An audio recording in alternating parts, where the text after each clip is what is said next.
Hey Soul family, welcome back to the channel. This is the White Feather Tarot, and in today's reading we're taking a look at what you need to hear right now. But before we begin, I just want to quickly announce that the ePlanner is on the website. I did tell you guys about it a while before, but I don't like to put things out until I make sure that they are done well and easy for you guys. So now I'm happy to announce that the ePlanner is here. If you've read the productivity ebook or heard the audiobook, loved the book to help you be a productive person all while enjoying the journey, there is now the ePlanner that helps you apply each and every chapter, making the process easy and breezy. And so if you're interested in checking it out, you'll find a link to it down in the description box. I hope you guys enjoyed this one, and thank you for the awesome feedback. This book was written from the heart to truly help you out with this process. Okay, so let's get straight into your reading. If you prefer to pick your piles using your zodiac signs, you will find a timestamp to that down in the description box. Otherwise, you can pick your pile or piles using the sun card in each deck. Pile 1, pile 2, pile 3, and pile 4. But of course, if you prefer to pick your piles using your crystals, then let me introduce them to you. For pile number 1, you have the Carnelian,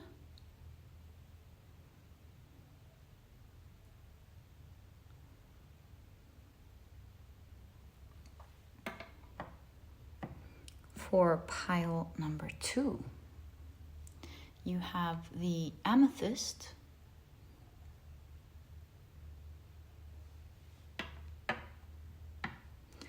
for pile number 3, you have the Caribbean Calcite,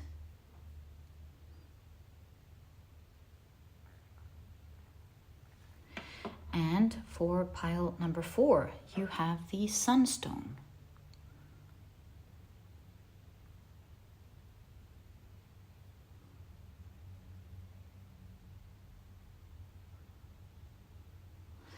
So, take a look at which one of these 4 piles you're the most drawn to, and this will be the pile for you here today. In case you feel drawn to more than one pile, maybe even all of the piles, trust your intuition. It is what guides you to the readings. There may be more things that you're meant to hear today, and once you're ready, you will find the timestamps down in the description box.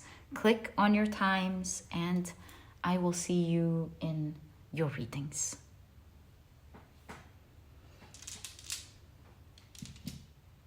In a moment, I will be assigning different zodiac signs to each pile. And so if this is something that you do not prefer, please pause the video and take as much time as you need.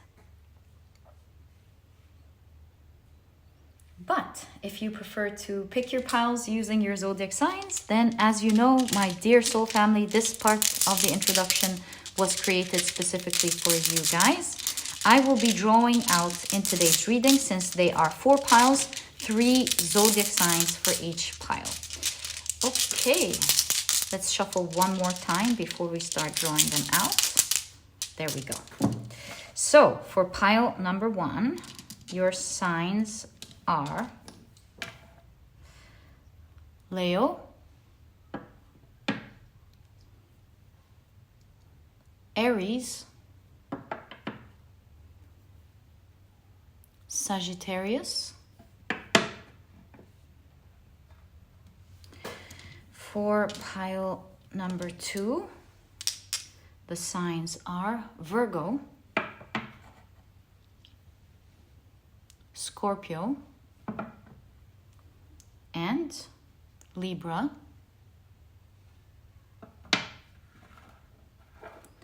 For pile number 3, the signs are Capricorn, Pisces, and Gemini. And for pile number 4, signs are Cancer, Taurus, and Aquarius. So, my dear soul family, these are the zodiac signs and their association to each of the piles in today's reading. Please feel free to pick your piles using your sun, moon, or rising. I highly recommend you check out the 3. Alternatively, if you prefer to pick your pile or your piles using another placement in your chart, feel free to do that as well. And once you're ready, you will find the timestamps down in the description box. Click on your times and I will see you in your readings.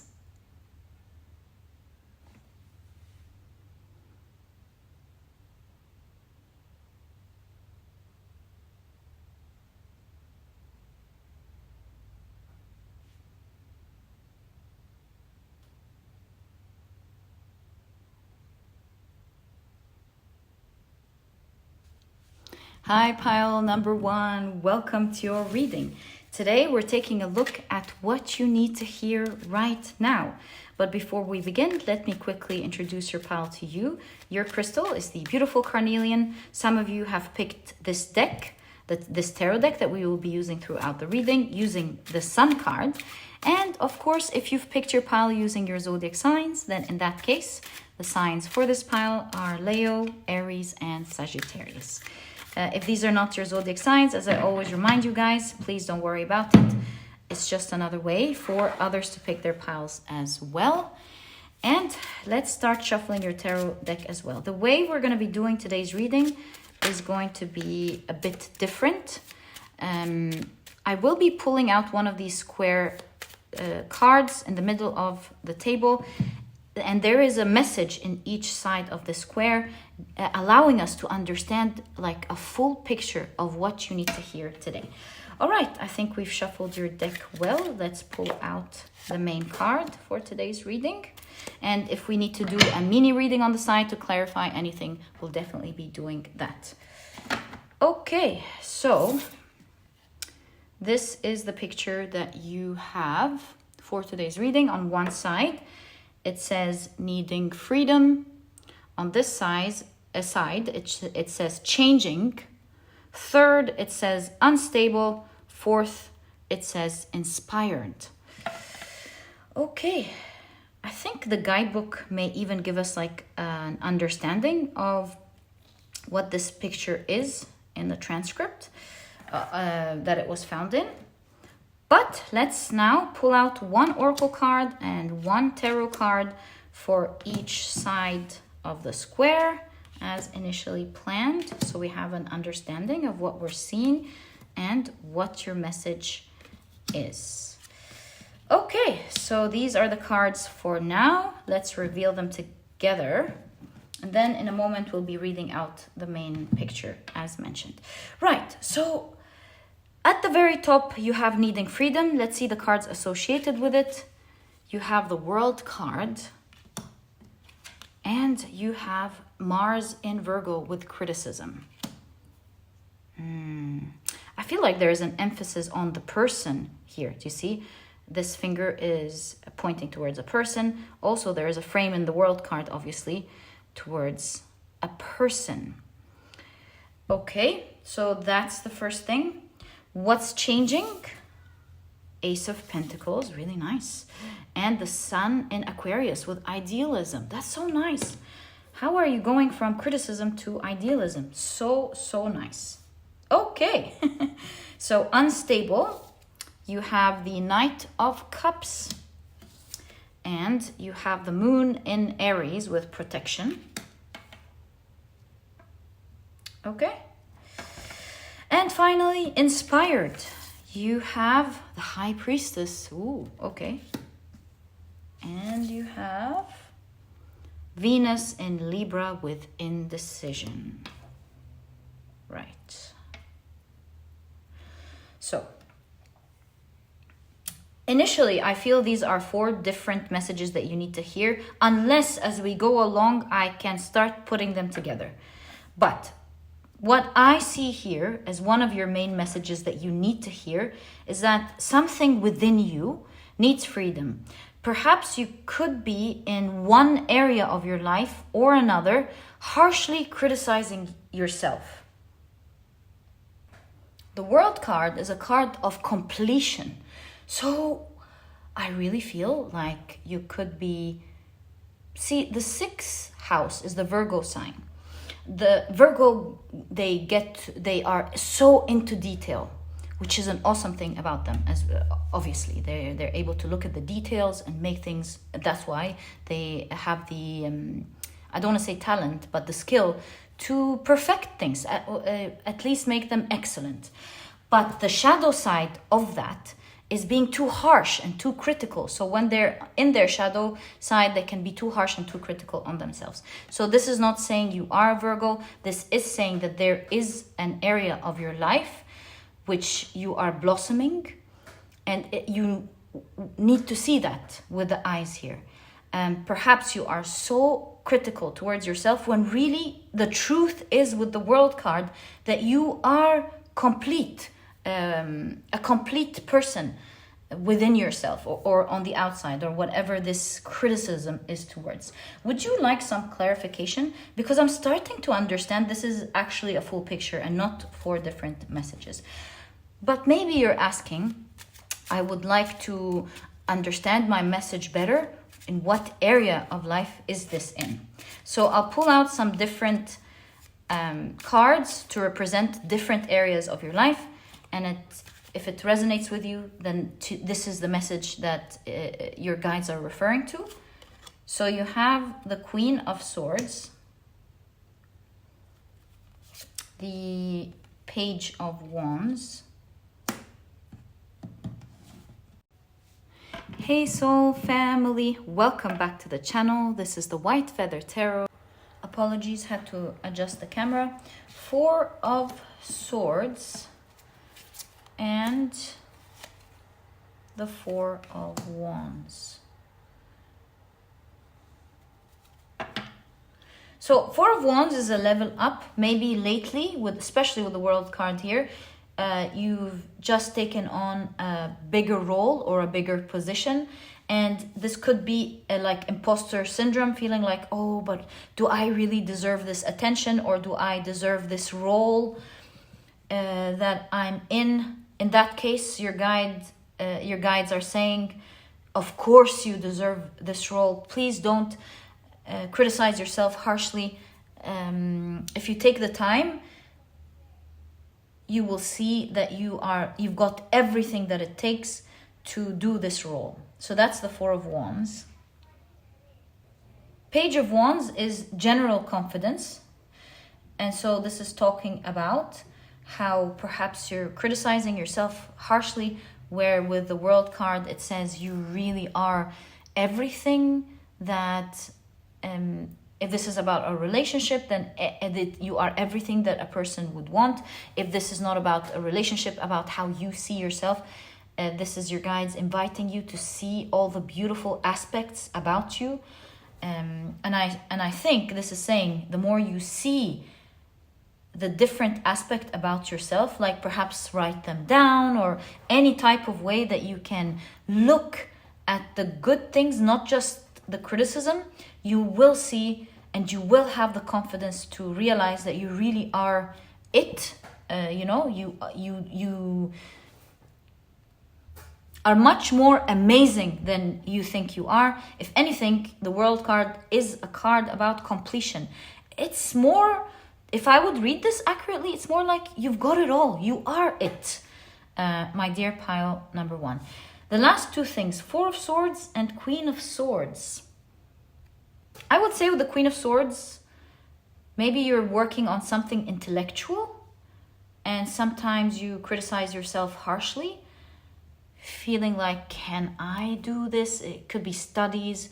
It could be a project that you're working on. You could be doubting your intelligence or anything like that.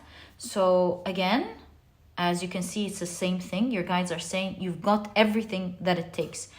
Queen of Swords, you're super intelligent. Don't criticize yourself harshly.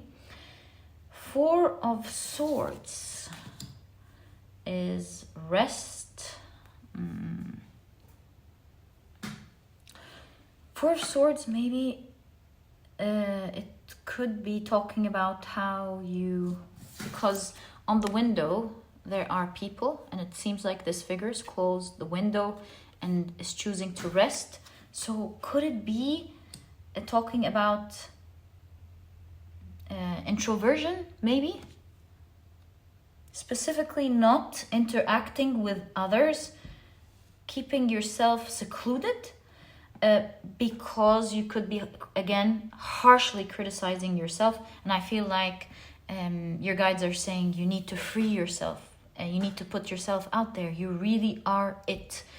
And you're not who you are harshly criticizing yourself to be. It's not the truth. Okay, so these are the different aspects that I see when it comes to self-criticism, the different areas in which you could be harshly criticizing yourself without maybe realizing. So it's something that your guides needed you to hear about yourself. Now, we've noticed from the beginning that these were a bit of opposite energies. Sun in Aquarius with idealism, Mars in Virgo, criticism. So I feel like this is saying what needs changing here, is that give yourself if you give yourself the opportunity to see yourself in your ideal way, because with the World card, this is genuinely who you truly are.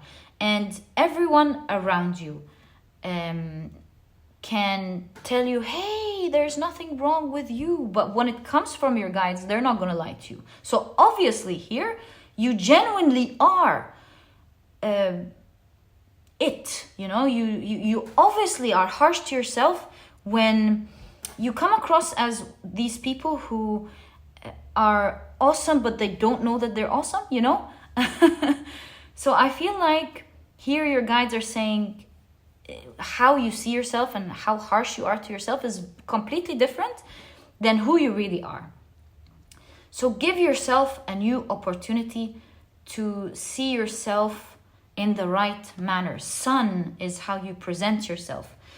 So this means that if you see the good things about yourself, the sun is the self, you will vibrate in an ideal way. And this is really what needs changing these days. Give yourself a new opportunity, whatever the areas are that resonated with you. See yourself for the good things that you have. It will quickly take you to realize that you are ideal for the situation that you are in. So you're gonna go from, okay, well, let's at least look at the positive side, positive things. Once you look at the positive things, you're gonna go, oh, well, that's perfect. What's the problem then? I think you will reach this conclusion, this realization that you are in fact ideal if you look at the opposite side of the way you used to think. Okay, so in order to do that, the one thing that is unstable here, that could shake your grounds, that you want to be careful with as you move on to this new chapters, you're moving away from the old chapter of criticizing yourself, you're starting anew to see who you really are. What is unstable, meaning what you want to perhaps avoid as this energy is raw and is starting to create and become solid, so to speak, that unstable beginning. You know, everything that starts off is still kind of mushy, like a new baby, it needs extra care. A new plant, it needs extra care. A new plan, a new project needs a bit of extra care in the beginning, until it becomes solid. Even with your teeth, everything needs extra care until it becomes strong. So what you need to be careful with during that time to protect that energy as it grows into your new you is to avoid following a need with the Knight of Cups. A need that constantly draws you,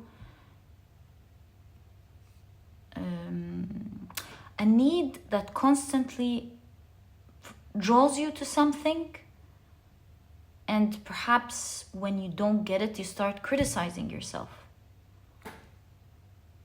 And so avoid needs. Avoid needs. I need to think about it to put the picture together. A need that results in you criticizing yourself, like need for admiration, for example. So need for admiration can quickly, that's just an example, can quickly draw you back. So that's the unstable energy. It could draw you back to criticizing yourself harshly. And so for that time of whenever you get a call from that need, you're guided here to protect it, to silence that voice and silence that need. It's the inner child that perhaps needs to heal, and gently hushing it, going, shh, it's okay. We're not going to give attention to that now. Bringing your attention away from it as your inner child goes, yeah, but I want this, I want that. To calmly silencing that need and saying, shh, we're not going to put attention to that now. So it's obviously talking about gently, because there are babies and children here, so to gently shift your mind from that need, to do it gently and not harshly. Okay, gently look the other way. Right, the last part of your message with inspired, to get the complete picture of what you need to hear. With indecision, this is saying whenever you're indecisive about something, you don't know what to do, get in touch with the High Priestess. Your control over your emotions will allow you to get access to instant wisdom within you and giving you the solution right away, right on the spot, to help you in knowing what to do. And I'm saying that, and I'm happy we're using the regular Rider-Waite Smith so I can show you the symbology behind everything I'm saying. You can see the High Priestess stepping on the moon, which is a symbol of her dominion over her emotions, the moon. And so this is where I'm getting the idea of whenever you want to be inspired, you don't know what to do. Always know that if you have control or dominion rather over your emotions, and that's why you got this first, like in your case here, it's gently shifting your attention away from the need, you will instantly have access to this ever-flowing energy from the universe within you. You will instantly get access to creative ideas, instant response, instant move that you want to make, depending again on what this situation is for you. You will always know what to do. You will always get ideas on what to do if you shift your attention calmly and gently from a need, getting straight access to that universal wisdom. That's exactly the guidance here that I see for you with regards to a specific situation here that could be a bit tricky these days for you. It's something that you want to do, but maybe you feel like you can't with criticism. I feel like your guides here are trying to show you who you are. And perhaps if I take a look at the whole reading, the reason I believe, also it's the opposite to that energy, the reason you may not be able to see yourself for who you truly are, it's a need that's driving instant criticism. And since this is the culprit here, let's understand what this need is. Perhaps that could be a great way to help you with the situation. Sometimes defining something is half the solution, right?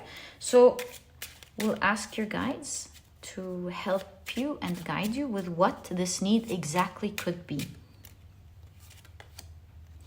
Temperance.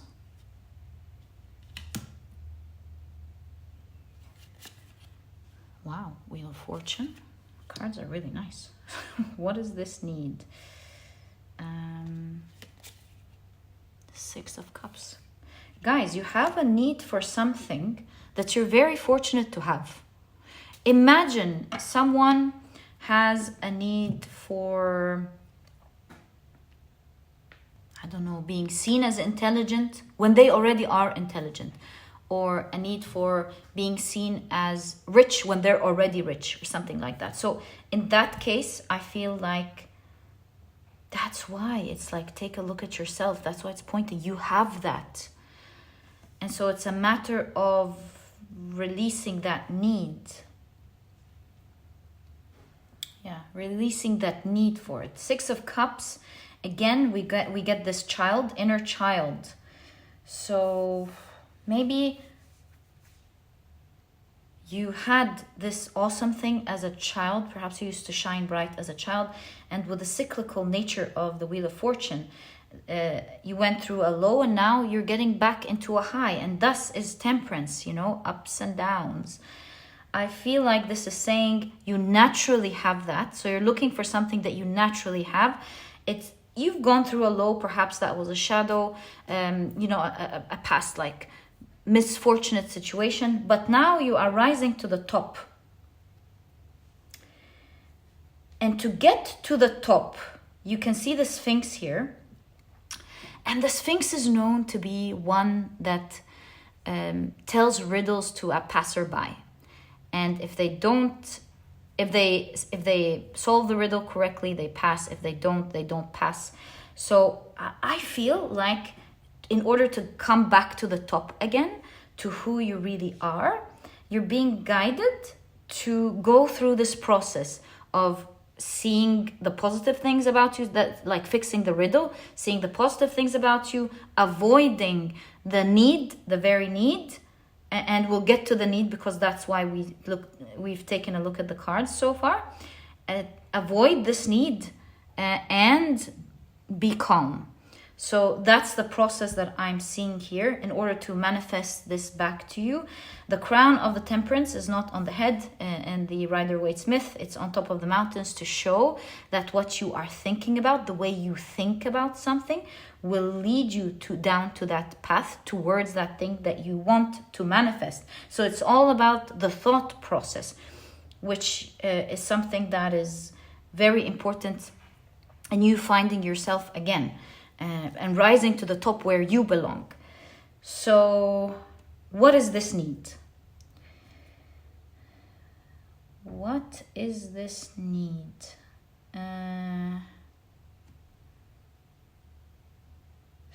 Children are,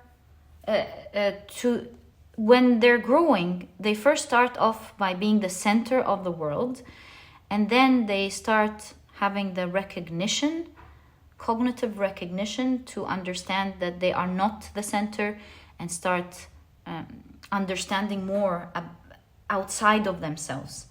So for some of you, seeing the Six of Cups, the card of childhood, it is about needing to have attention, all the attention on you with regards to this specific area. It doesn't have to be in all areas, but in that area there could be a need for that attention and admiration.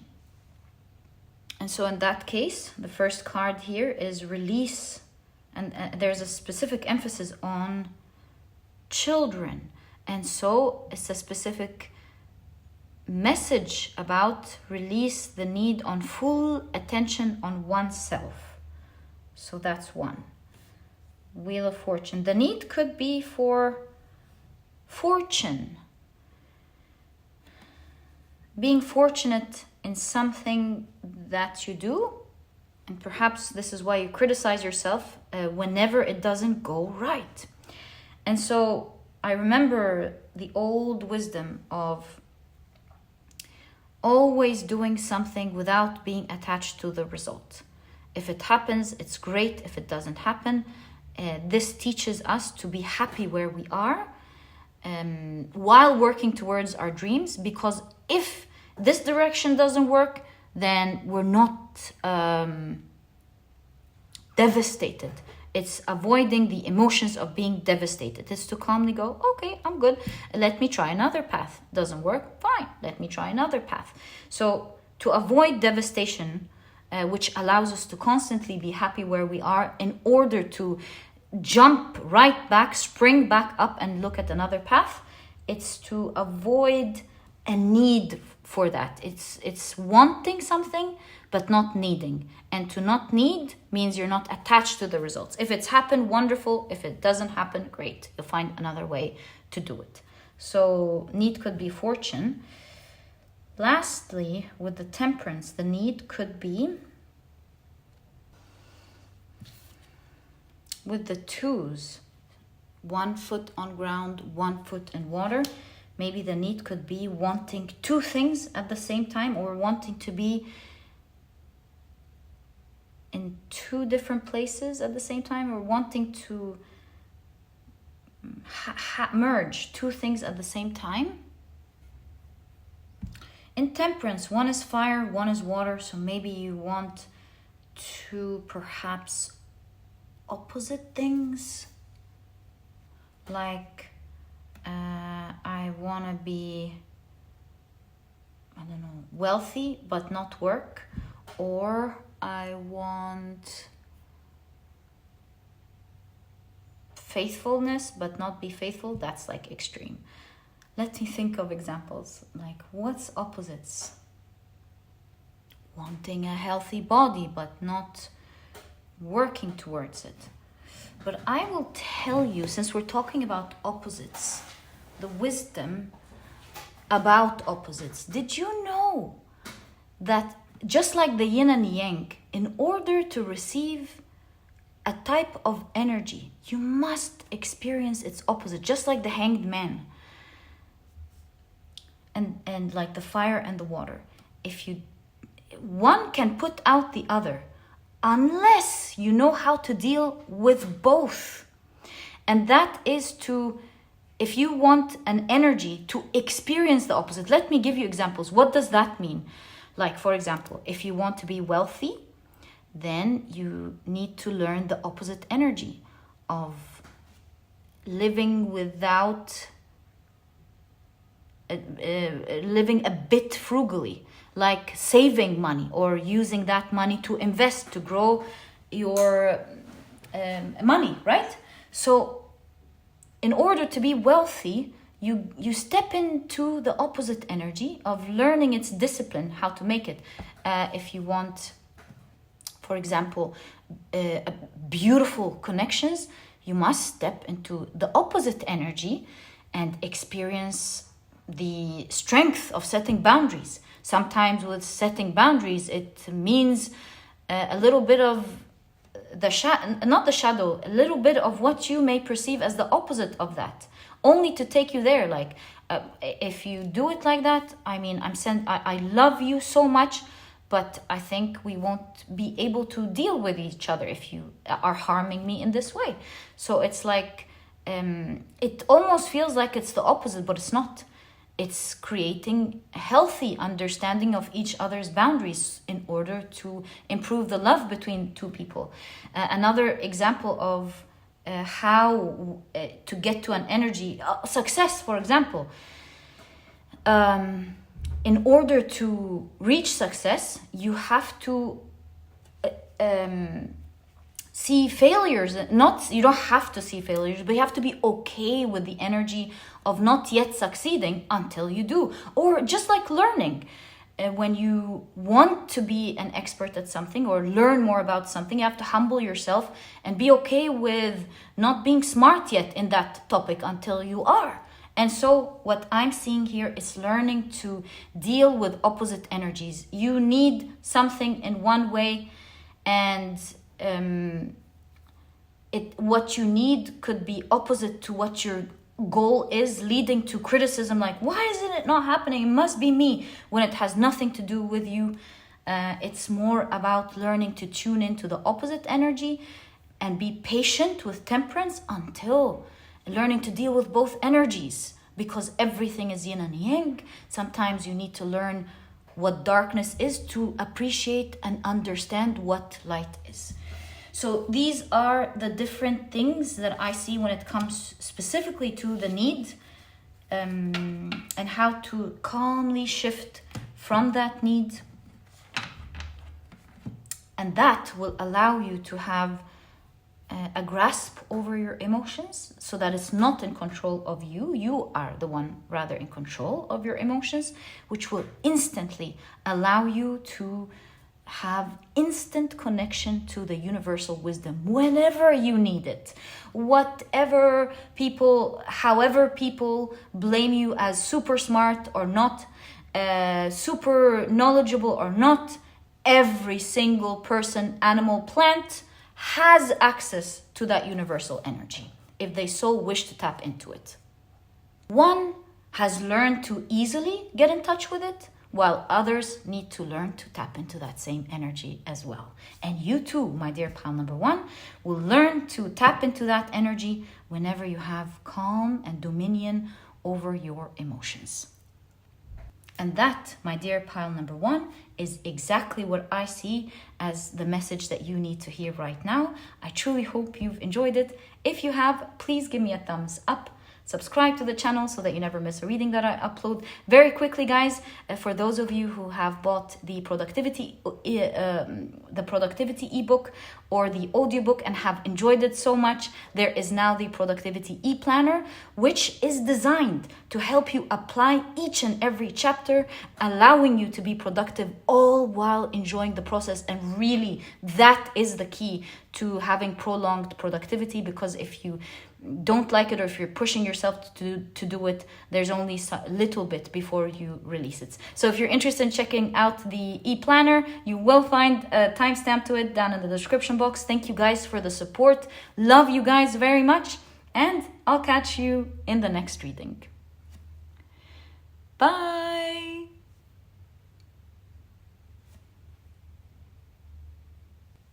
Hi, pile number two. Welcome to your reading. Today we're taking a look at what you need to hear right now. Before we begin, let me quickly introduce your cards to you.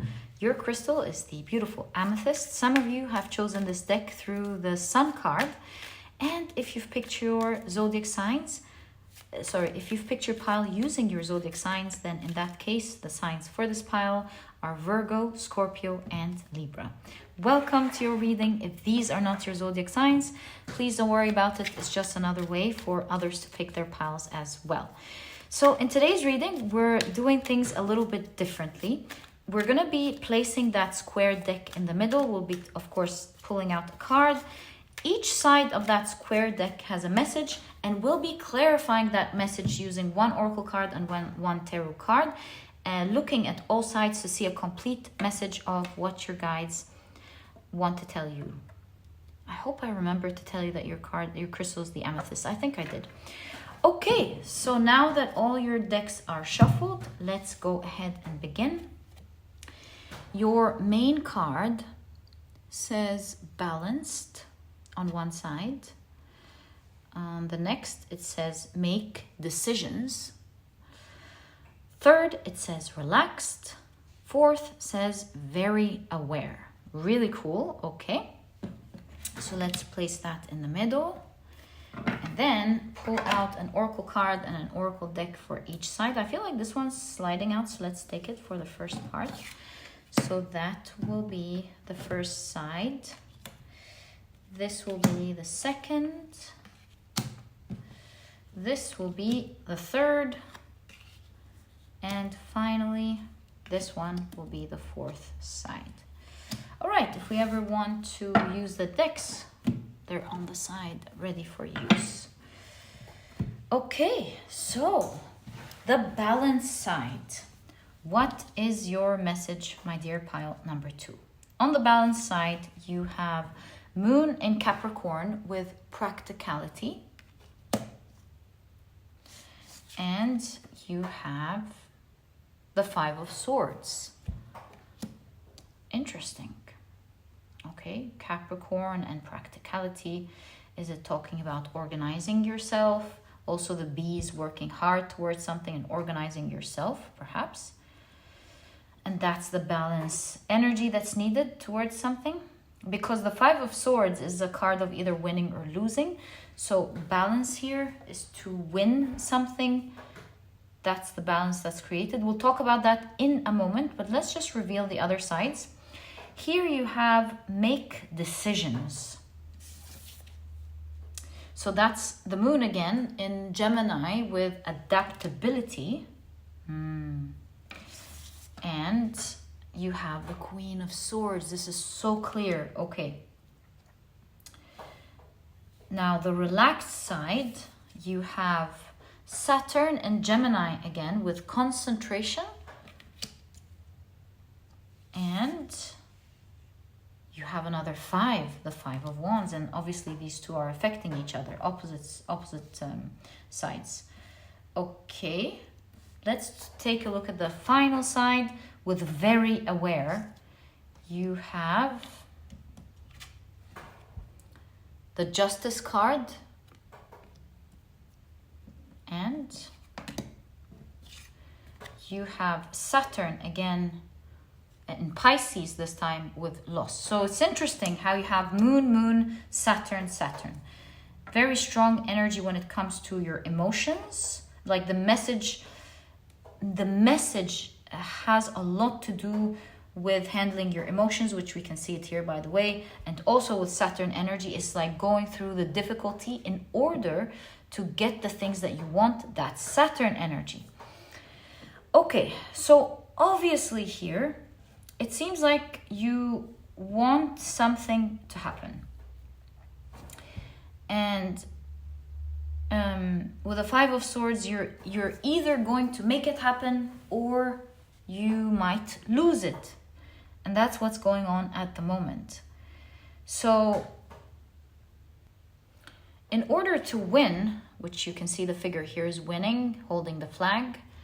In order to win, you want to approach something in a balanced way. Like be practical. How? You don't have to do so many things at once. I'm seeing with the organization here of taking small, incremental, consistent steps. They don't have to be big, but as long as they are consistent, you will be able to achieve what you want. Don't be too hard on yourself. Be balanced in your approach. Don't overwhelm yourself with this goal that you have. The 10th house is accomplishments, it's career, it's work, but it's life mission. So depending on what is important for you, what's your mission, what you want to achieve, your guides are saying don't drop it, don't lose it. It's something that you want. And you don't have to like be all or nothing at all. You can approach this in a balanced manner by taking small steps, but keeping it. You know, sometimes even with exercise, it's better to do small, easy things every day, but be consistent with it, rather than overwhelming yourself with it having to be like with the vision that you want, but then being intimidated by it and not doing it at all. So whatever this is in your life, exercise, and food, work, a project that you have, any type of goal, maybe you're overwhelmed with studying. Whatever this is, it's your guides are saying divide it into manageable tasks, into small tasks that you can do. The most important thing for it to be practical is to be consistent. Take small steps every day. So that's the first thing I'm seeing with balanced, an emphasis of making it doable for you. Now, both are moon and they are talking about your emotions. It seems like what's winning and losing here is your goal versus how you feel in the moment. So while it's so important for you to achieve something, what could be standing in your way with the moons here is how you feel in the moment.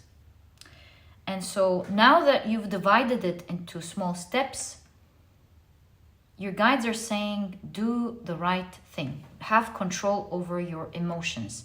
When it's small, it's easy for you to have a grasp over your emotions rather than it being big and intimidating. The Queen of Swords is known to be someone who does the right thing whether she feels like it or not. And so this is definitely a message of when it's time to begin this small thing that you need to do,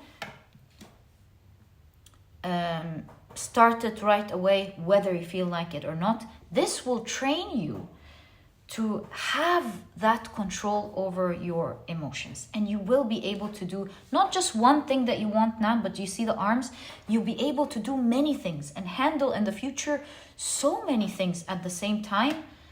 Should you, with the next step here, make the decision, that's the side of make the decision to start right away on this little tiny task or of the day that is important for you in this area. Begin right away and go, yes, I know I don't feel like it, but I'm gonna start right away regardless. And this way you can see that this side has guided you on how to overcome your biggest enemy when it comes to this goal.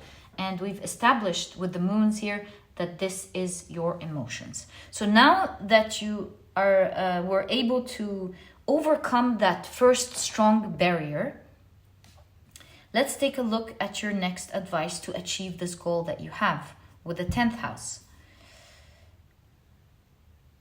Here you have the side of relaxed. With concentration and wands. So your guides are saying, in terms of the tasks that you have, because you seem with the 5 of wands that you struggle a lot to do it. Seeing relaxed here is because you would rather, obviously all of us really, would rather relax.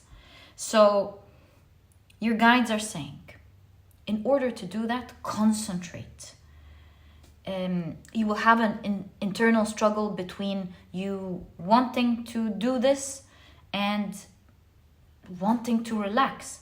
And so the more you're distracted, which is the opposite energy of concentrated, the more prolonged time it will take you to finish that task, of the small task of the day, which will take so much time from the relaxation that you really need. And so the solution here with the Saturn energy has a bad rep. It's all about doing the hard thing in order to get the thing that we want, or life taking us into difficulty just so that it takes us on the other side towards us achieving our dreams. So that's exactly it. You've got Saturn here and you've got Saturn here. And so when it comes to your relaxation, it's better to not go through the struggle of whether you should continue to work, like taking breaks, many breaks in the middle, or going to prepare some tea and coming back, or our classic favorite, we're looking for the favorite pen and notebook, or things like that, you know.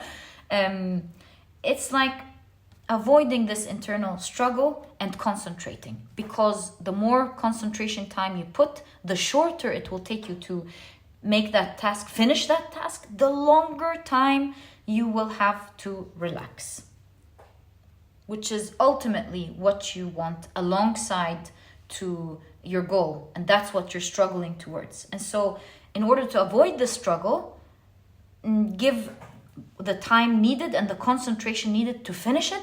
This way you have a lot of the relaxed time that you want. This way you achieve both things, your goals and your emotional needs for relaxation. Okay, let's take a look at the final side. And let's clear out the space here. So, with very aware. Your guides want you to be very aware of this fact, this universal fact. With the Justice card, it teaches us that we always reap what we sow. It's the law of cause and effect. Everything that we do has consequences. And so be very aware that if you put more towards the things that you want, this is more of the results that you will eventually going to reap. And I believe this is talking about with the 12th house. This law specifically is something that the universe wants to show you.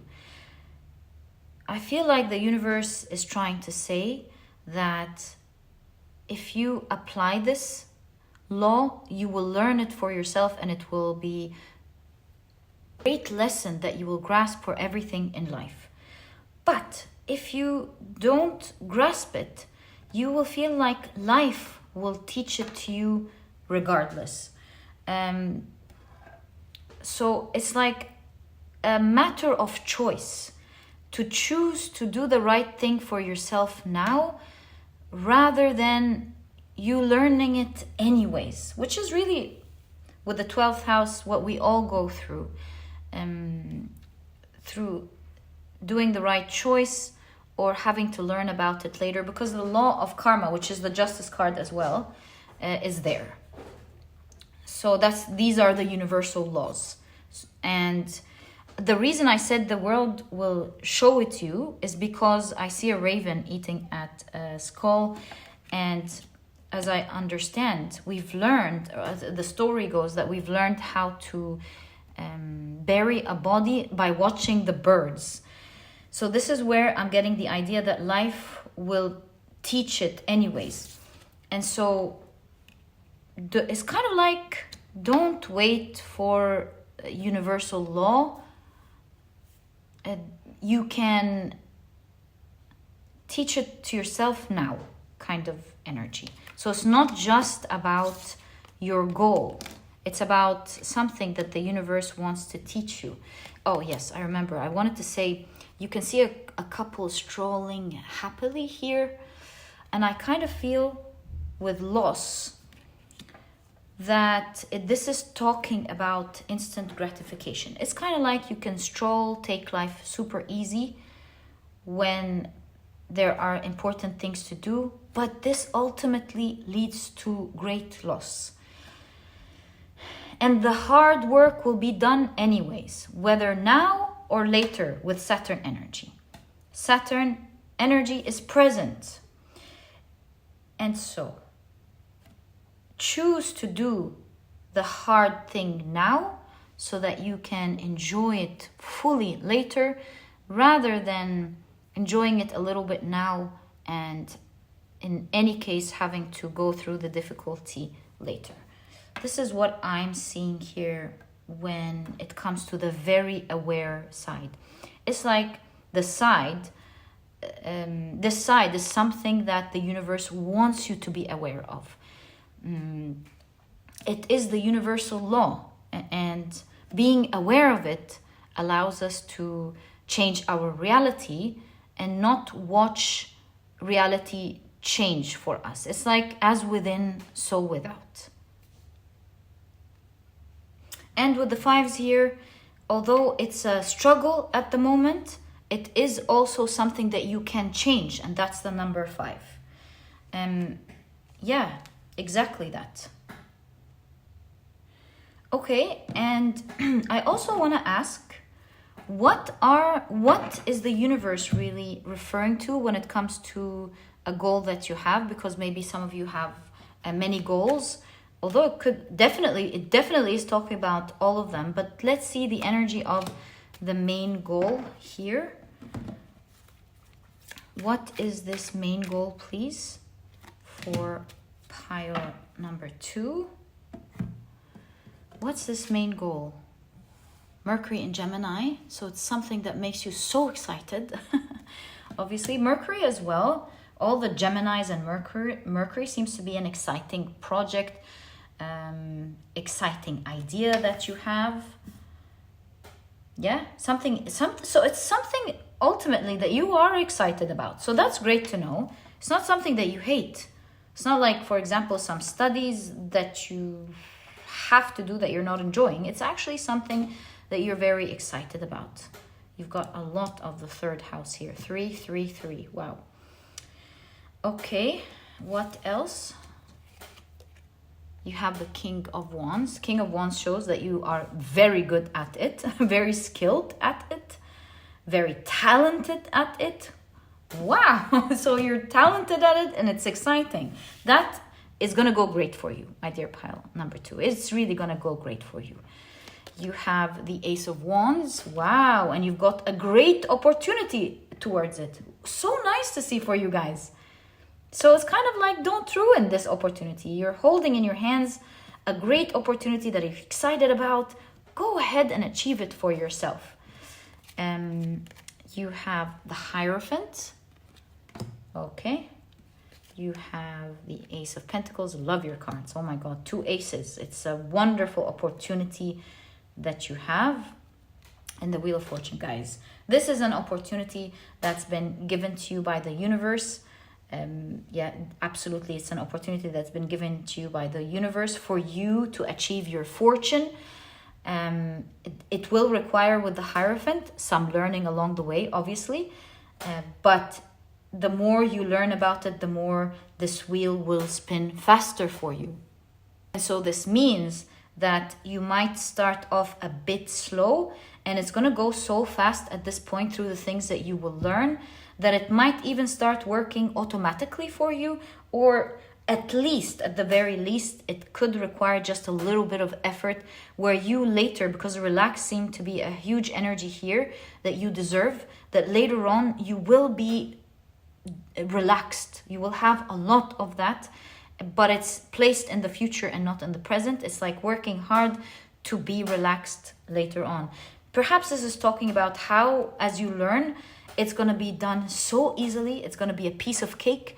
Also, the energy will move very quickly, and it won't be taking that much time for you later on. And it's like the initial effort to create that momentum for things to start spinning at high speed and working out for you. So yeah, this is a new beginning that you are very skilled and quite knowledgeable in. Will you be learning later? Absolutely, but you're starting off with great knowledge. You're starting off with great skills. You have something that you're excited about, and one that will be making you very fortunate.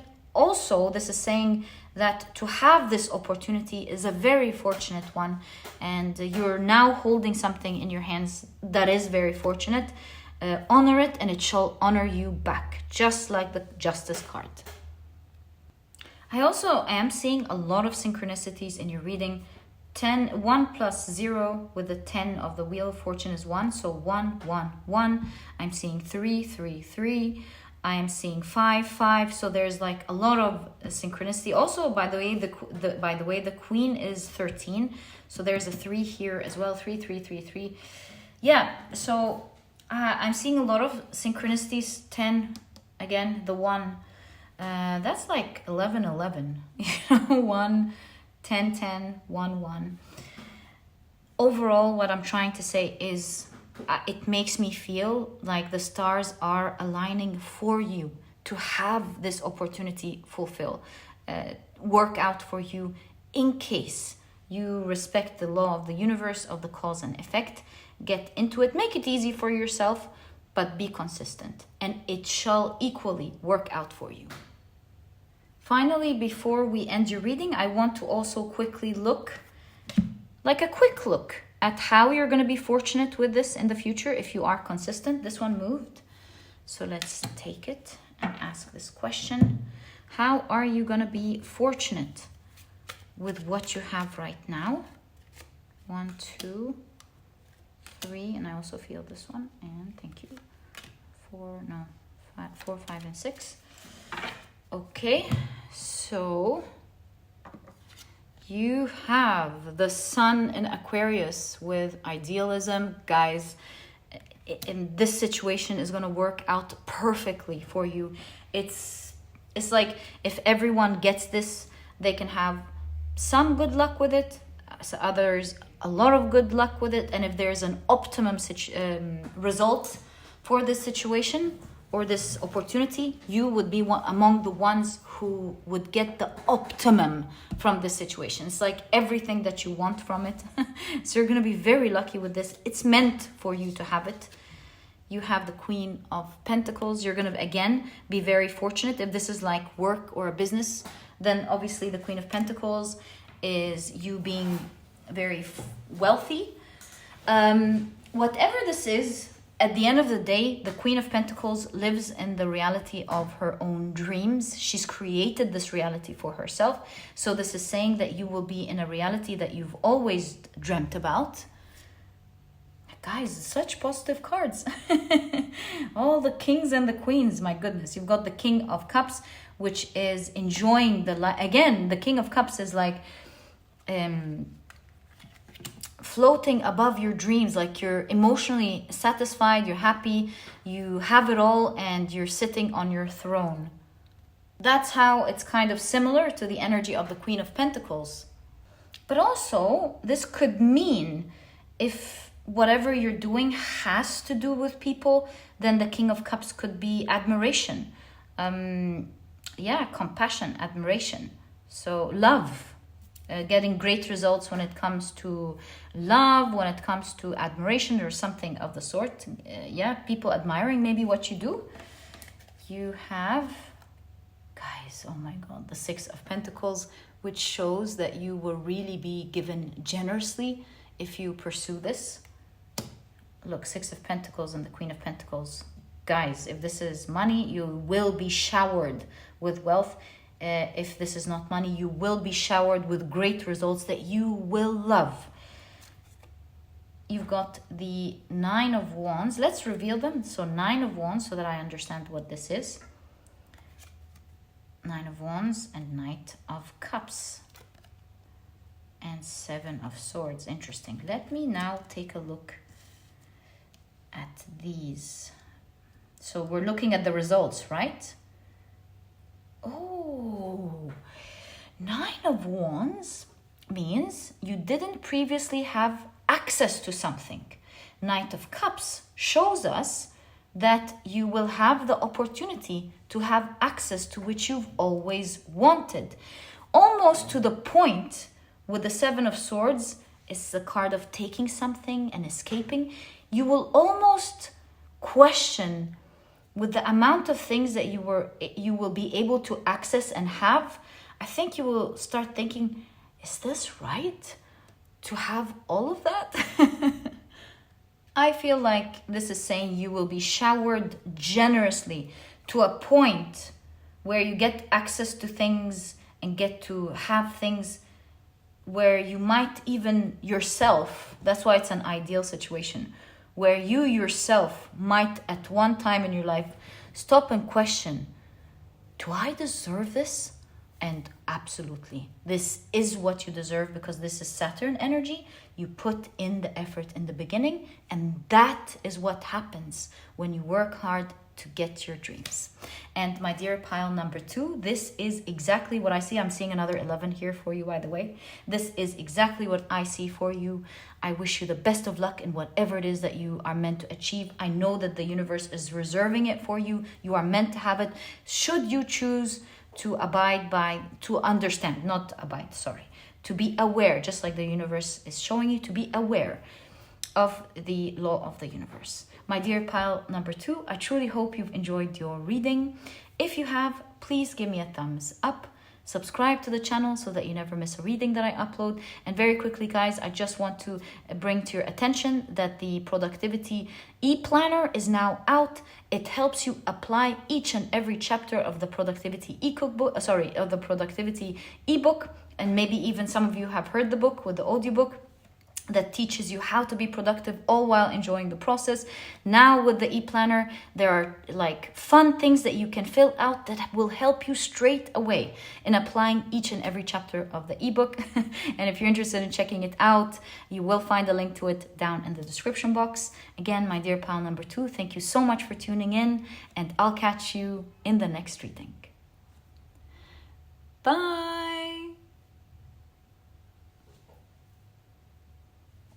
Hi, pile number 3. Welcome to your reading. Today, we're taking a look at a message that you need to hear right now. And before we begin, let me first introduce your pile to you. Your crystal is the Caribbean Calcite. Some of you have picked this deck using the Sun card. And of course, if you've picked your pile using your zodiac signs, then in that case, the signs for this pile are Capricorn, Pisces, and Gemini. Welcome to your reading.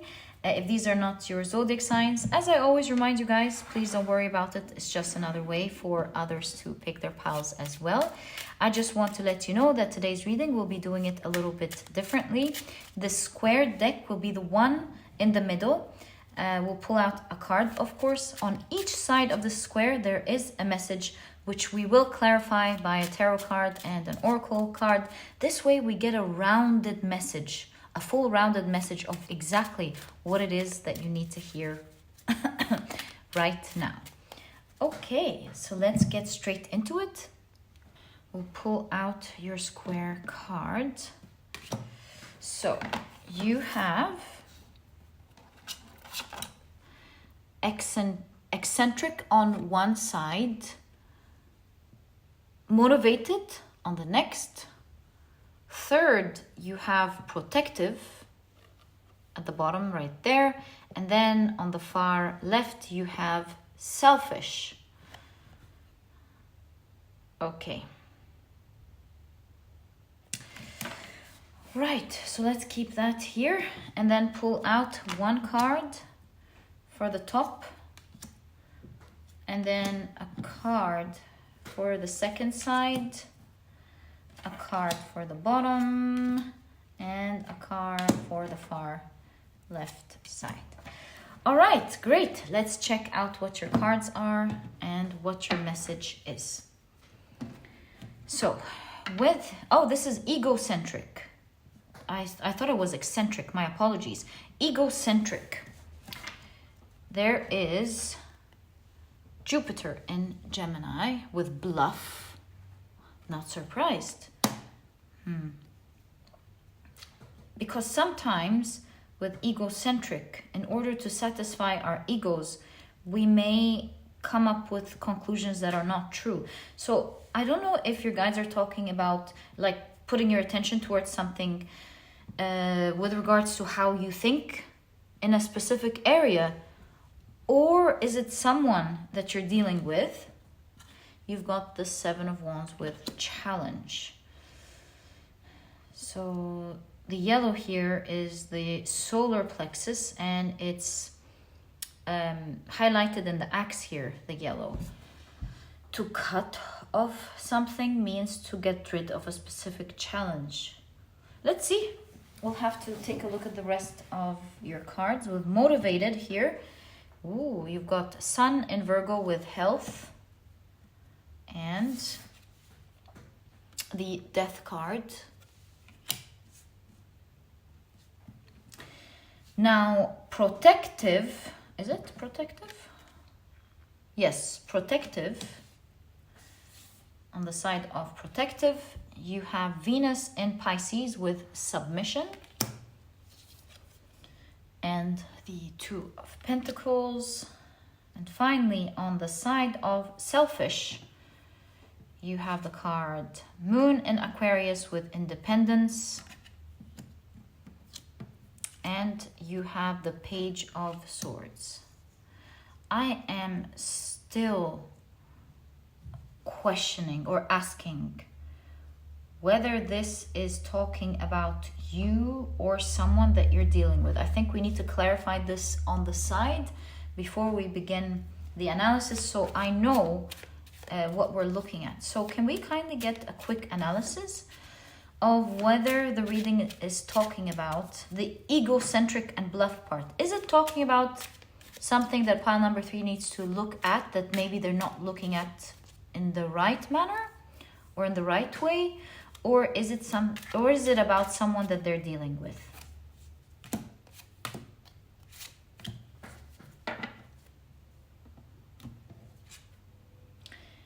King of Cups, 10 of Cups, Knight of Wands, 5 of Cups.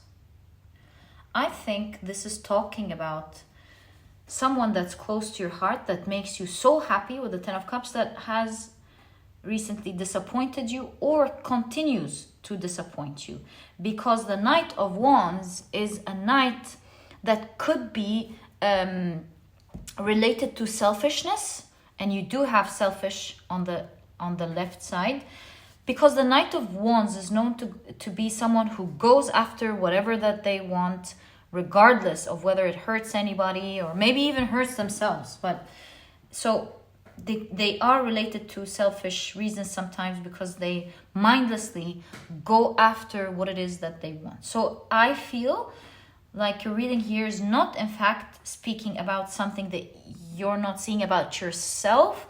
It's more about something that you're not seeing with regards to somebody that you love. And this reading is not inviting you to drop this person at all, because who's perfect? But this reading is, however, trying to shed light or show you something that you're not seeing, that is currently bringing a lot of challenges in your life with regards to someone who maybe in a specific area chooses to be a bit selfish. Maybe just like we said with the Knight of Wands, there's someone who's mindless when it comes to that. So maybe this is a person in your life who's going after what they want regardless, not meaning to hurt you, but they could even hurt themselves as they do that. So it's not that they want to hurt you, it's just that they're harming themselves and others along the way as in their pursuit to get what they want. And so in that area, this person may keep on disappointing you, unless of course they choose to change. So let's keep these cards to the side now that we understand. Egocentric with bluff. You have someone in your life, in order to achieve something that they want, they sometimes could be lying with bluff, but they are lying to themselves before they are even lying to you. And thus, with the Seven of Wands, this brings up a lot of challenges in your lives together. They could be the person in your way and in their own way, with all of the wands here, that's standing in your way, both of you, to maybe achieve something that you want. So maybe this is, for example, your partner, and they could be the one standing in your way, both of you, to be happy. Or maybe this is your business partner who, because of an egocentric behavior that they're doing, something that they're trying to pursue, is hurting the business, hurting both of you. They are the challenge. Hey soul family, welcome back to the channel. This is the White Feather Tarot. Apologies. So they are the challenge in the way, as they're pursuing a specific need, but it is a selfish one, whether they realize it or not. So the tricky thing here, it seems, that this is a person that you really love, with the King of Cups and the Ten of Cups. And because you really love them, there is opposites energy here of your love for them and the selfish actions that they are taking, which is constantly leading to disappointment, which explains the challenge that we're seeing with the Seven of Wands. It is a pickle, this one. Seven of Wands, however, always teaches us that although we are faced with a lot of challenges, we always have, like, not the upper hand, but standing on a higher plateau, meaning we have a higher ground to stay on, an advantage. We have a greater advantage to overcome this challenge, no matter how much of it is.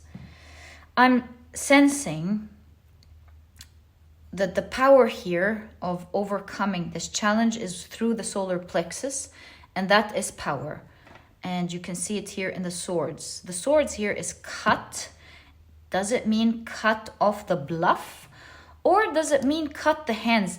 Hands mean access to something. Of course, nobody ever should do that. I'm talking symbolically. So cut off their access to something. It's, for example, like, I'm not going to control you. You do you. But if you do hurt me in that way, I will have to cut your access towards this, and that, because in that case, it is my self-protection. In that case, it's putting boundaries. So yeah, I feel like the key here is to set boundaries, to have the power to set boundaries by cutting off something. Like the cutting off with the bluff could be, depending on how this resonates with you, it could be like cutting off the lies instantly, like bringing facts, saying this, and that, are not showing the facts.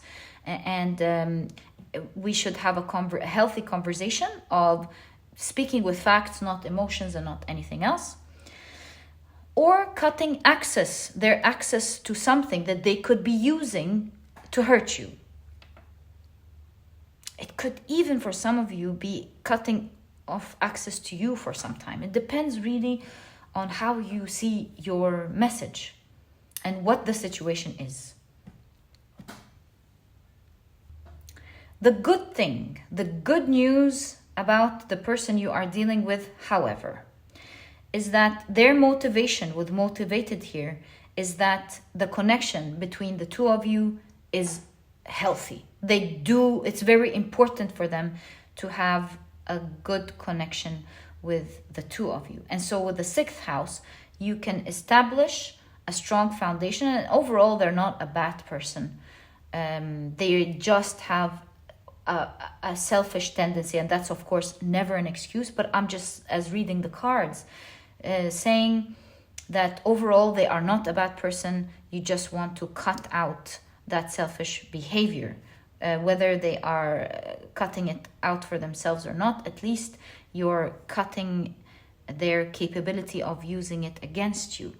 So one thing to know here about motivated is that the health of this connection seems to be very important to this person as well. And so this shall be the guiding light during the darkness.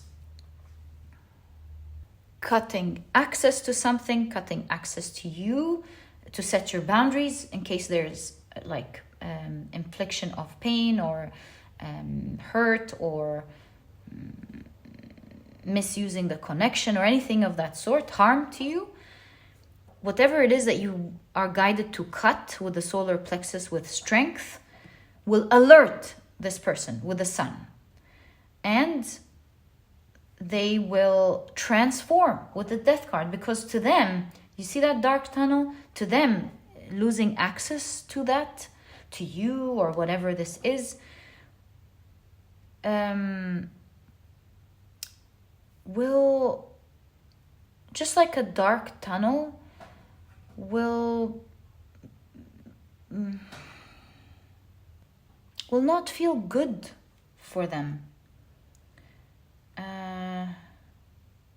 And it's not like this is a reading telling you to be a sadist, harm others. It's a reading about setting boundaries. And setting boundaries is not easy for the person doing it, nor for the person receiving it. So it's not easy for you, obviously, and it won't be easy for them. But setting boundaries is a healthy thing for a healthy connection. Is a healthy thing to do for a healthy connection when a person is running rampage, doing a selfish thing for themselves. A boundary must be set. So your cards show that this person, because they care about the health of your connection, it's like you bring them a lot of light. It seems through the death card here that this light will feel like it went off, prompting them to really think and change with the death card. It is a card of transformation. And it's not like you're cutting the light in order to make them suffer at all. this is not your intention here. That's not your intention. Here it just shows you what will happen when you set your boundary. You are doing it to remove this inflicted harm. So yeah, this person again is motivated by the health of this connection, and thus it will be the guiding light leading them to the other side to transform their behavior with you. And this shall be your protection, with protective here, because you are giving them a choice. You're giving them a choice. You're like, you have the freedom to choose with the Two of Pentacles. Make your choice. With the 12th house here and submission, you have a bird in a cage. And it's kind of like, I think the cage is talking about access to whatever it is you're cutting off here. So for example, if this is a business partner, you're like, okay, you signing off, you having the capability to sign off expenses, and the whole company running out of expenses in this unwise way is hurting the company. And so you will no longer have that access to just signing off expenses like that. A naive example, but that's what I'm like coming up with to explain the energy. And so here is your choice. You want to continue to have access to signing off expenses. You must be able to revise properly everything, all the papers needed for that expense to be released. Have the team look at the different options, study this, study that, before you sign off this expense. Otherwise, if you're not willing to do the necessary precautions before you sign, you're setting everyone else for failure. So that's exactly it. Giving them a choice to protect whatever it is that is important for you. To protect yourself, to protect your business, to protect the relationship, whatever that is giving them a choice. To protect yourself, it is through a choice. Hey, you do you. You want to follow your selfish pursuits? Please go ahead. But do know that if you do that, I too will do this and this and that. I will not be giving you access, because with the cage here, I definitely think about access. Of course, in terms of symbolism, I will not be giving you access in that case to this, and that, for me to also protect myself. And thus, in that case, it will make this person feel stuck, imprisoned from something that they were otherwise super free to do. And that is their choice that they have to make. Which one is it? And it's a great thing to have someone act by choice and not act forced. And so here, this person will have to think, so which one do I want now? Do I want my pursuits? Or do I want to have free access to that privilege that I used to have?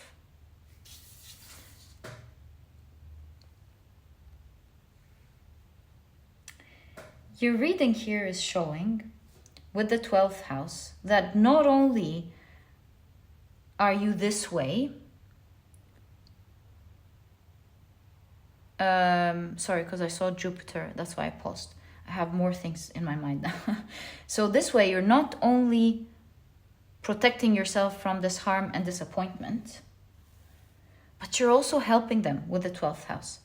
Because through that choice that they make, learning through the feedback of life, you are helping them in their spiritual path, because this way they will transform and change something that they otherwise weren't thinking about with the Knight of Wands. It's that urge of, I want it, so I'm going to get it. I want it now. And it's canceling all the other thoughts in the world just to get that pursuit.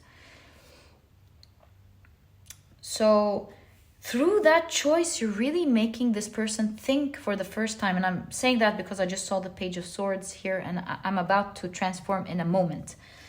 And so you're giving this person the door, and that's it, the pathway, not only to change their behavior towards you, but really to change within themselves. And there are so many things here that the reading is showing you.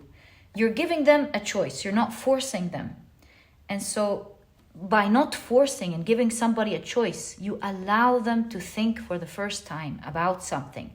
Also, another thing that's really beautiful here is their values with the 6th house. They really value this connection with you so much that it will set a foundation, again with the 6th house, to create a healthy dynamics between the two of you. So there are many things going on in this reading that is kind of like a guidebook to how to change this dynamic for you and for this person. Lastly, we reflect on the selfishness, which is why we're doing this whole reading here with the Knight of Wands. Because with egocentric and bluff, we did establish from the very beginning that this person is lying to themselves before they could be to you with the bluff. And that is to protect their egos from whatever it is that they were trying to pursue. They didn't tell themselves the truth. So presenting them with a choice makes them stop and think, I am harming this person, and I am spoiling this for myself and spoiling this for the other. I am spoiling this for the relationship, the business, whatever this is. And it is pushing them for the first time through this choice of thinking about it, because it seems that they haven't stopped to think. Their ego was protecting them the whole time. And when they are faced with an important choice like that, to access that they want, something that they want access to freely, it is pushing them to think, oh, I want this, I better think. And so here with selfishness, you can see with the Page of Swords, a new page in terms of thought. And independence here in selfishness shows that this new page and how they think will liberate them from the very idea that the ego has implanted in their minds in order to do and pursue what they want without ever thinking about it. One thought will liberate them from the trap that their ego has created to trick them into pursuing what they want. Now they understand that there are much more important things for themselves first, before anything else, that will make them stop and think and go, no, I don't actually want to be this person. I don't want to have these thoughts. That's why you have independence. You've got Aquarius as well. Aquarius is an air sign, thought. So they really think about that. Moon, they have a new type of emotional development towards this, as they open their minds with Aquarius to a new way of thinking. That's very different from an old automatic way of thought. And so this is kind of like a reading of a guidebook on how to protect yourself from whatever this person is doing, but also showing you that you can be, through your strength, a helping hand to help another person look at things differently, because they're more willing to do it. They're a loving person. They're a loving person. They don't mean harm, but they need to stop and think about things. Finally, let's take a look, in case you're like, okay, I love all of that, but in order to begin all of this, I'm not sure what I'm supposed to cut access to. So if you're asking this question and would like guidance on that, let me put this here and use this space. what should you cut access here on as your guidance? Hermit. For some of you with the Hermit, it's you, like staying alone for a while. For some of you, it's you. High Priestess is knowledge, like not giving them access to information, because that's the darkness here. It's like, okay,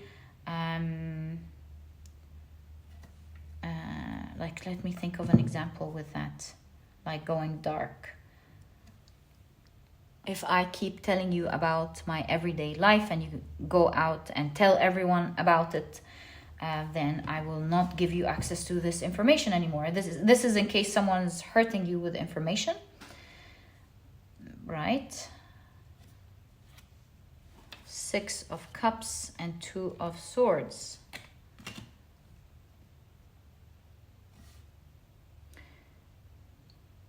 Six of Cups is something that they've always had access to. It's a card of the past. It's ever flowing. 2 of Swords is blocking that.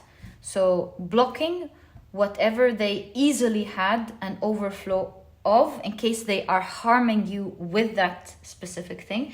6 of Cups shows that they've had free access to this for a long time. To the point of never thinking that this could be cut off. 6 of Cups is safety. So it's not like you're breaking their safety. It is kind of like they got so much of it, they've gotten used to it, acquainted to it, it's part of their life, that they wouldn't think for a second that it could get cut off. Now, if they're harming you with that overflowing, kind, 6 of Cups is also kind, loving energy. This is where your guides are saying, well, this is exactly where you need to cut off, because it's so lovely to give a lovely person kindness. But even if they're lovely and they're using it against you to disappoint you, you must set your boundaries and block it from them. What else? So that could be you, information, whatever it is that they are used to have. 5 of Pentacles. For some of you, I don't know what's the nature of this connection. Maybe it's business. Maybe 5 of Pentacles, not getting access to money, like the reserve or the company treasure or something, depending, of course, on what this is, like not giving them access to the money that they're using to harm you, for example, with the 5 of Pentacles. And Ace of Wands. Ace of Wands is power. Maybe you are giving them power. Maybe they are like a manager in your company, a leader in your company, for example. So that's like, okay, you use this specific power wrong. You're hurting everyone around you. So I don't think you will be able to use this power anymore. It's kind of like the signing power that we were discussing later, for example. So it could be a power, it could be access to money, it could be access to something that they love, that they endlessly use and have taken for granted. It could be access to knowledge and information, access to you specifically. Yeah, so my dear pile number 3, this is exactly what I see in your reading, in specific to what your guides want you to hear right now, or the universe, or whatever it is that you believe in. And my dear pile number 3, I truly hope you've enjoyed your reading. If you have, please give me a thumbs up. Subscribe to the channel so that you never miss a reading that I upload. I just want to quickly announce and let you know that there is now the Productivity ePlanner. It's out. If you've enjoyed the Productivity eBook, or the Productivity audiobook, and you love the information about how to be productive and how to do it in a fun way every single day, the Productivity ePlanner is full of practical and fun ways in order to apply every single chapter of this book. So all you need to do read the chapter and then apply it with all these fun charts and things that allow you to easily apply the advice right away. And this effective, having an effect right away in your life and being able to be productive and enjoy it all along. If you would like to check it out, you'll find the link to it down in the description box. My dear pile number 3, thank you so much for tuning in, sending you so much love, all the best of luck in your life, and I'll catch you in the next reading. Bye!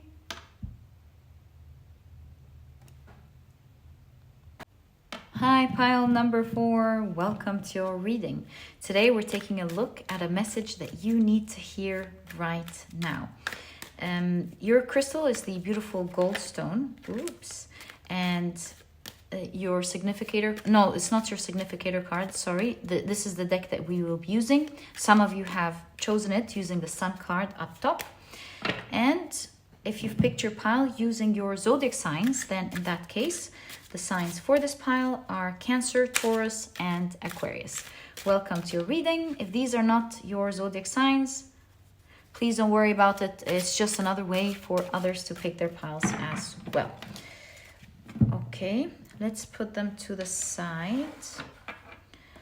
And the way we're going to be doing this reading, conducting this reading, is that we'll be pulling out one of these square cards in the middle, and then a tarot card and an oracle card on each side of the square. The reason for this is because there is a message on each side of the square giving us a full rounded picture of what your guides want to tell you. All right. So let's go ahead and do that.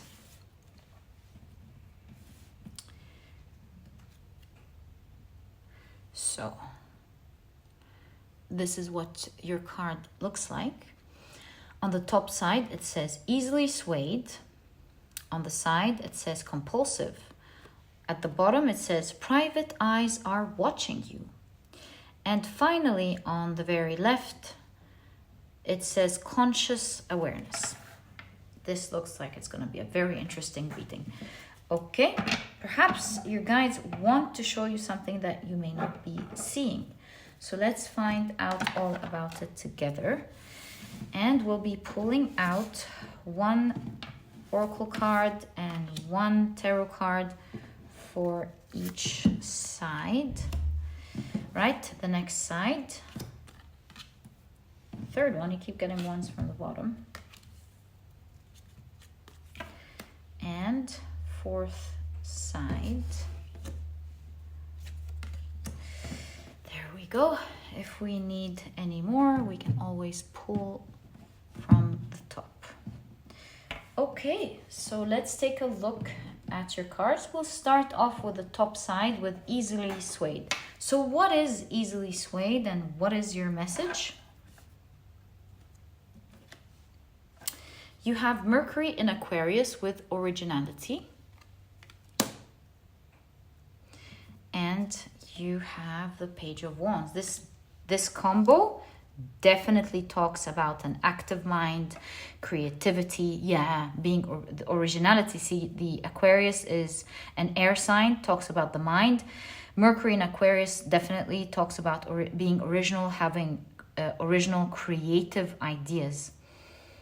So easily swayed in that case means you have an open mind and you're able to shift around your thoughts so easily that it allows you to always come up with something super creative and original that no one has either done or seen before. I wonder why you're getting that. We'll find out in a moment. Let's reveal them all. That's just a quick glance. With compulsive, you have the Sun in Aquarius again with idealism. And the Moon. Again, the Moon is a card of the subconscious mind. What's going on here? You must be very smart and creative. And for one reason or the other, your guides are very focused on this. Today, they want you to hear it. In fact, speaking of hearing, in the ear, there is a little creature. Do you see that? They want you to hear something for sure. Okay. Right. Private eyes are watching you. Ooh. You have the Moon in Sagittarius with optimism. Wow. And the Empress pregnant with the world. I think With private, perhaps it's not yet, because private means some form of accessibility. So I feel, especially with a lot of people here, I feel like they're talking about an idea, either that you have now or now we'll discover together what this is. It will lead to so many people celebrating you, watching you, maybe even in your pile with the fourth pile. I'm never surprised with the energy of the fourth pile, honestly, with all these years. I think the world here actually means that you will have the world watch something creative or original, let's say original, that you will do. So conscious awareness, maybe everyone will watch you because you'll bring conscious awareness to something. Let's see. So conscious awareness is Mars and Pisces with escape. Wow. And death and rebirth in the conscious awareness. Oh my God, I feel like you're really changing people's minds. Okay, this is a big reading here. I think your guides are actually leading you towards, with the 12th house, your mission. Whoa, you're getting a life mission reading today. My goodness. Okay. So let me figure out the original idea thing first before we look at your whole reading. I feel like they want you to hear something where your ears are blocked, that you are not listening to, is not reaching you. It could also be representing earplugs, like you're not hearing it, you're choosing not to hear it, or something or someone, maybe it's something that you want, something that you care about, is plugging your ears from hearing it. Although there are many people that could be liberated and free if you open your ears and hear your guidance, which you could have been blocking without realizing.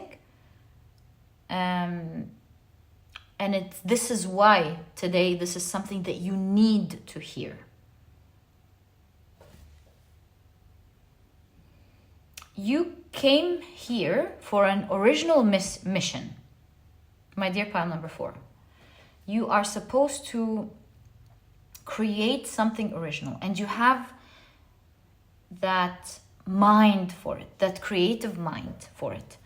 I feel like there's a lot of mental activity going on here. It seems like you are very creative by nature.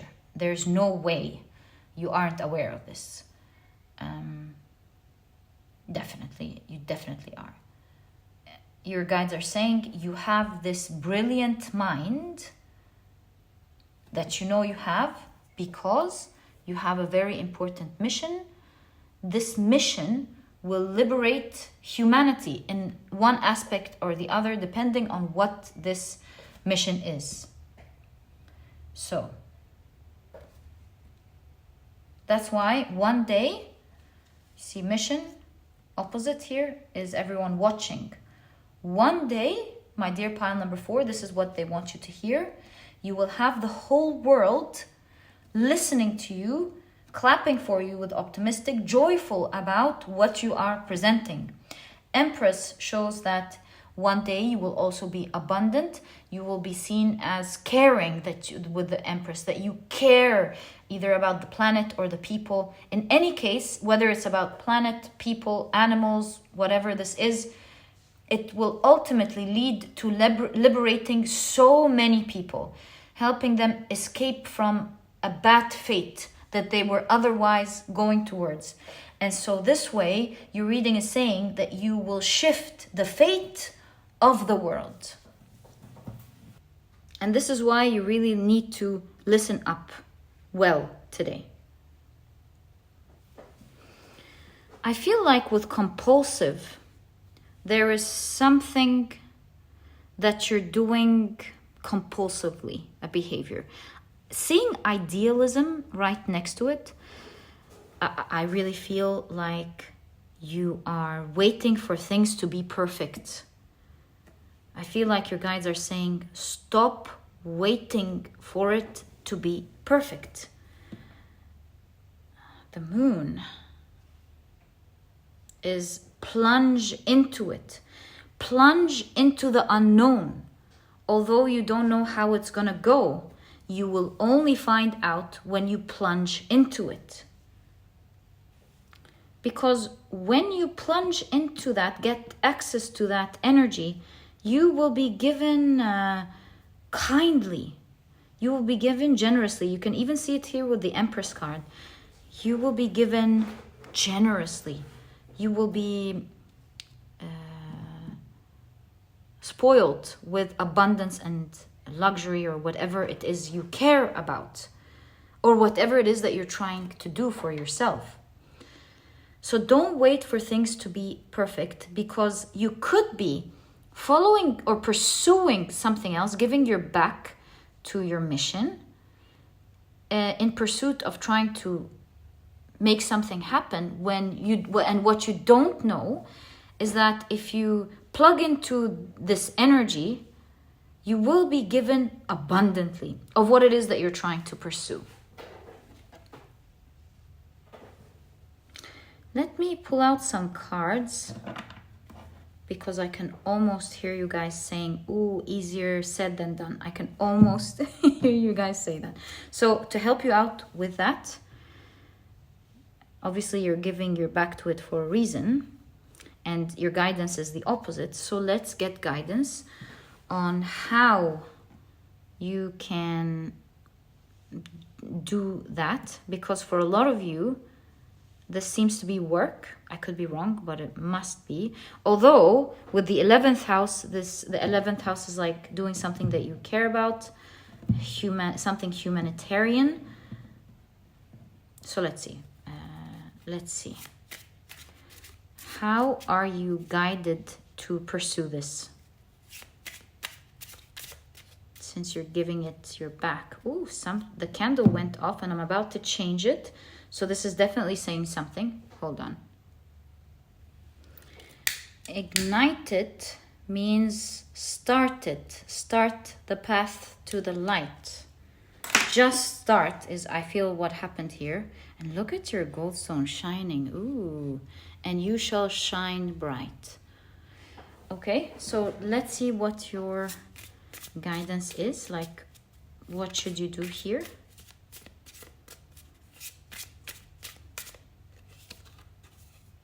Six of Pentacles. The World card.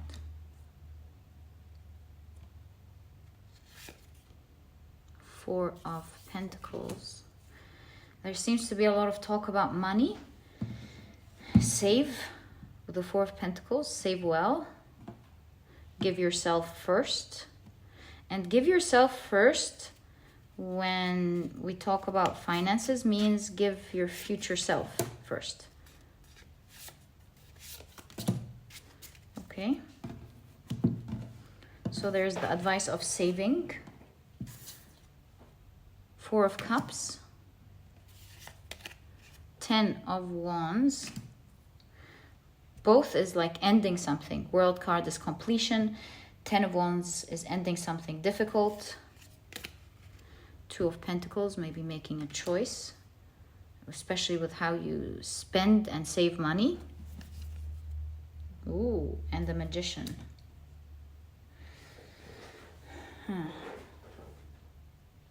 This right there is talking about the fastest way to complete the chapter that you are in order to embark on a new one, to end the chapter that you are in and embark on a new one, is to save generously. Because the Six of Pentacles is a card of generosity. It's like, save as much as you can from what you are getting. So that's first thing. Seems like saving is very important here. Also, this is finances is a very big message for sure. It's like, make educated choices about what you need to spend on versus the bag is the real one here versus what you need to save so that your money doesn't evaporate. So be very mindful, I would say, super mindful with what you choose to spend money on, and be very generous in the department of saving these days. So that's what it's saying here. Another thing is apathy with the Four of Cups. You could be giving your back to what otherwise could be hard work. So maybe the opportunity is kind of presenting itself to you, but maybe you're like, I don't know if I want to get into this heavy energy, like working hard maybe. If I were to guess, since you're giving your back to, maybe you're already working hard and you're like, oh, I can't carry all this, perhaps. In that case, with the Magician, the biggest thing we're seeing in the card is the infinity sign. And infinity, the symbol of infinity, is a representation of how the soul never dies, energy doesn't die, that it just transforms from one form to the other, just like what we do when, for example, when towards the end of our lives, we don't perish, we simply move from one life to another continuously. So I feel that this is saying that what you are not aware of is that it's actually going to help you transfer from one energy that is causing this heaviness in the first place to another, which is something more exciting that you love. Thus, completing this heavy journey that you are already on, because the other one will be giving to you generously. And so don't give your back to the hard work. The hard work won't be there for long because it's the end of the journey with the Ten of Wands. It means that this figure is about to move into another chapter. And so I feel like your guides are saying you won't have time to feel this heaviness. It will not take time. Once you jump into it, your creativity, the abundance that you will get, the ideas, the resources, the amount of things that the universe will be showering you with will allow you to instantly, that's why you have the Magician.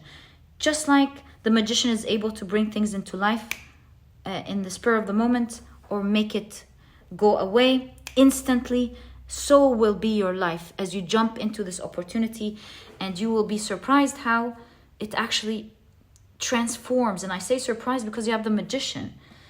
It will not be as you are expecting because you will be given endlessly. And so right away, the way you are receiving your income, especially with all of the pentacles here, and it could be what is concerning you, will transform and change. Maybe this is saying if you accept working on this mission, and maybe you're working in your work or something, you will feel that heaviness.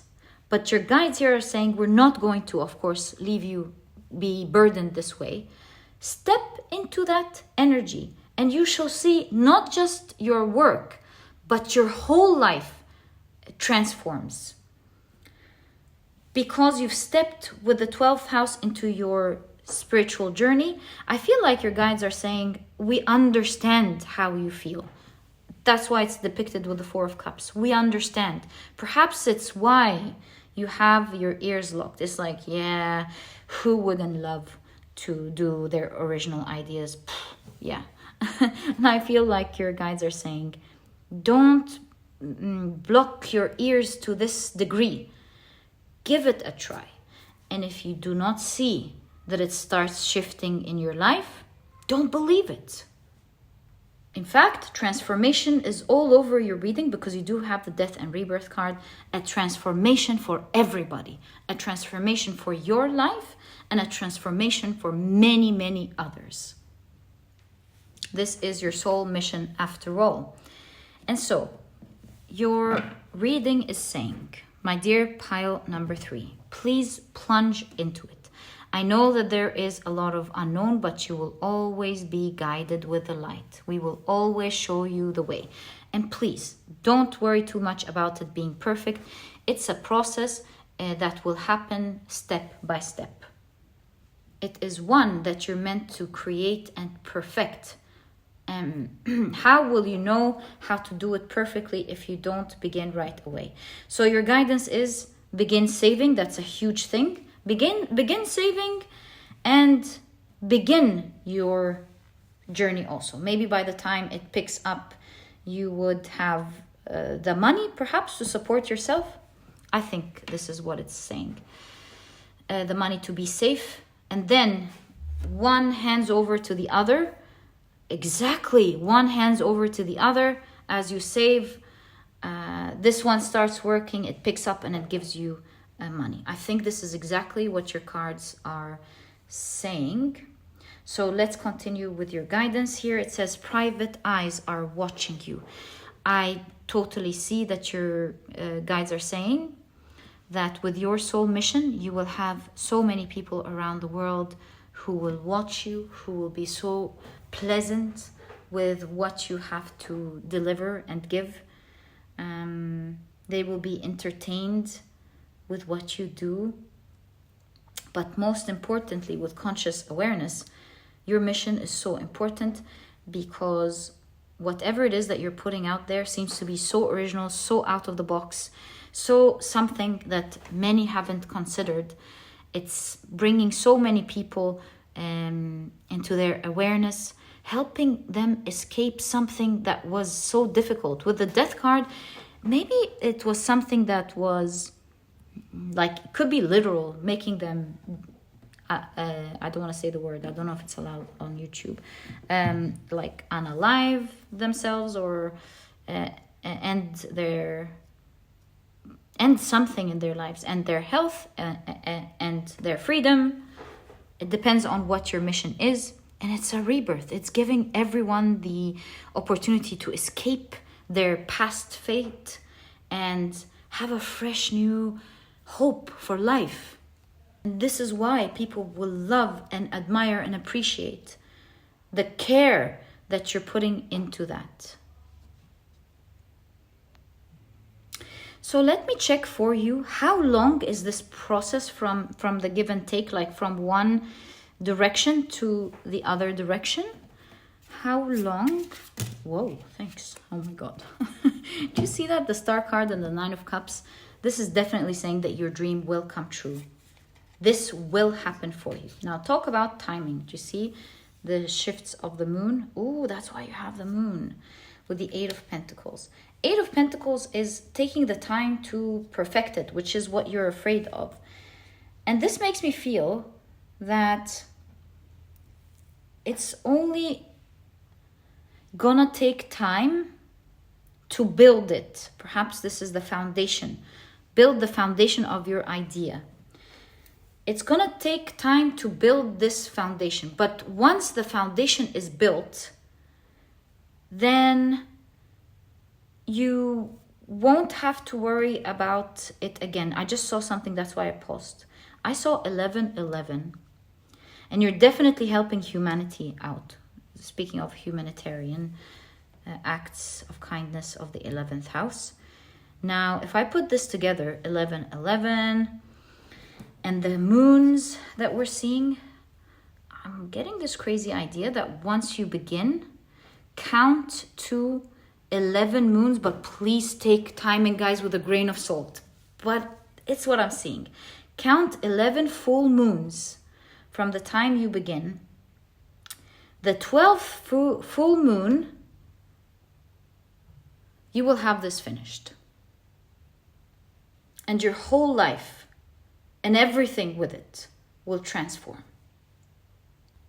And this, my dear pile number 4, is exactly what I feel your guides really need you to hear.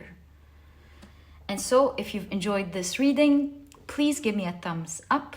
Subscribe to the channel so that you never miss a reading that I upload. And please do check out the Productivity ePlanner. It's out. I've just launched it. It helps you apply everything that you've read in the Productivity ebook or the audiobook, which helps you be a productive person, all while enjoying the process. Because it's one thing to be learning to be productive, and it's another being burdened by it, because there's no way you can complete doing it being burdened. So that's what the book teaches you. I know a lot of you loved it. Thank you so much for your kind feedback.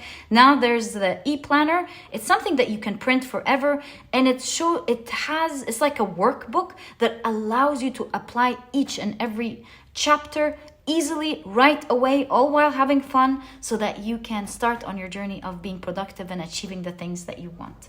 So if you're interested in it, you will find a link to it down in the description box. And my dear pile number 4, thank you so much for tuning in. I'm wishing you the best of luck with your mission. May you free all of us. Thank you for everything that you're doing.